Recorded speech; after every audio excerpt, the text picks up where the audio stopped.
Hello and welcome to another episode. Since yesterday's details on the new Kia EV6 facelift came out, there have been quite a few other details that appeared on various other websites, from Korean Blog to Inside EVs to Electrek, and also the Motograph video, which has a detailed walk around, which I'll include a link to. I've also lifted a few stills from that walk around, but most of them are the official images I'm going to use.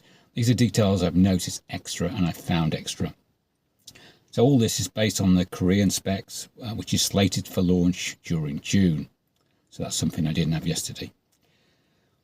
The exterior, brand new front DRL star map pattern for front and rear lights, which is pretty obvious, we've seen that. There's a new valance shape on the GT line, which I think looks pretty nice. It does add more of the aggressive look. And there's also an LED built into the front grille. As I said, that's dependent on trim. So for GT line, you can tell it's a GT line. Also, the GT line model comes with sporty front and rear bumpers and a front LED centre positioning lamp, as they call it, and 20-inch wheels, much as it does now. The new wheels with the Kia logo are not actually offset as I initially thought, so they're actually in the middle, but just it's a smaller logo, I think. There is no rear wiper that I can see on any of the images. I've looked and I cannot see it, so that's a shame. The second high-up rear-facing camera next to the spoiler is the digital rear-view mirror, I've been told. Kind of makes sense. Korean Blog reports that there's a thicker B-pillar, and so does Inside EVs, but it looks the same from the outside to me. But it could be thicker on the inside to accommodate more airbags. I just don't know. But to me, side by side, it looks the same width. Interior, inside the EV6 boasts a new panoramic curved display, driver's cluster style like the EV9, new ambient lighting, a new capacitive steering wheel. So they've done away with that stupid steering wheel wobble that you had to do to get rid of the warning. And it's also got the offset logo, which I'm not so keen on. It has fingerprint authentication and a redesigned wireless charging pad to prevent smartphones from moving. It supports Kia Digital Key 2, High Pass, which I think is it's a toll road census thing that you have in Korea, so that's not coming to the UK. And wireless Apple CarPlay and Android Auto, as previously mentioned. It's got power adjustable steering wheel, as you can see from the button on the side.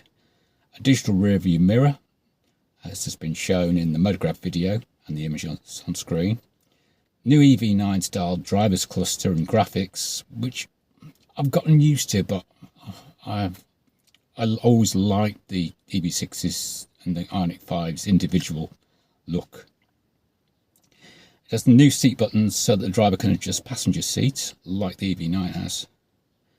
They seem to have done away with the heat button on the dual automatic temperature controller for the climate control and the entertainment system, just like they did on the Nero EVs, which is a shame because we all got used to that button being there. There is no sign of the driver attention sensor that the EV9 has on top of the steering wheel, but EU and UK models will probably still have that, I would guess, because it's I think it's some kind of stipulation in the NCAP safety rules. It's got new capacitive buttons for heated, chilled seats and steering wheel. Now, the EV6 started off with the capacitive buttons and you would brush against them and they'd come on all the time. Then they changed them to push buttons in later models and revisions, which was better. And now we're back to capacitive ones. So will they be any better than the original ones from 2021? I don't know. Improved performance and comfort. The new EV6 is equipped with an 84 kWh 4th generation battery. It offers a range of 494 kilometres on a single charge for a long range 2-wheel drive on 19-inch wheels. That's on the Korean test cycle, which is more stringent than WLTP. So a WLTP would probably come out at about 349. At least that's closest to the real world range. Despite the increased battery capacity, the fast charging capability has been enhanced, allowing a 10 to 80% charge in just 18 minutes with a 350 kilowatt fast charger. So nothing's changed in that respect. They must have done something to the charging system to improve it, otherwise it would be slower because it's a bigger battery. The ride comfort on rough roads has been improved by tuning the frequency-sensitive shock absorbers. The overall driving experience is enhanced with optimised motor noise control and increased sound absorbing material in the rear motor. The vehicle's body rigidity has been reinforced, including a thicker B-pillar and a 10 airbag system with side airbags for the second row. Power output is also the same as the outgoing model, with the rear-wheel drive versions putting out 225 horsepower, 168 kilowatts, and the dual motor all-wheel drive 320 horsepower and 239 kilowatts. The high-performance GT trim is yet to be revealed.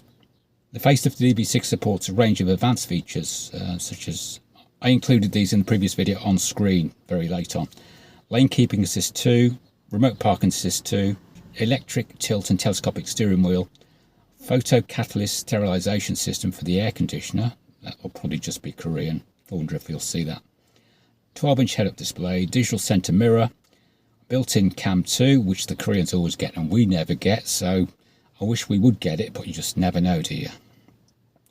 Next generation infotainment system CCNC, over-the-air updates for controllers, that's all the controllers and ECUs in the car, which can be sent over the air. That should save you a lot of visits to the dealer. And it'll also come with new built-in streaming options, which we've seen on the EV9, such as Amazon Streaming, and other countries get other streaming things and features. On the model in the Motograph video, they got YouTube running. And pricing, Kia has managed to maintain competitive pricing for the new EV6 despite significant improvements in its features. The detailed pricing before tax incentives in Korea for the facelifted EV6 is as follows.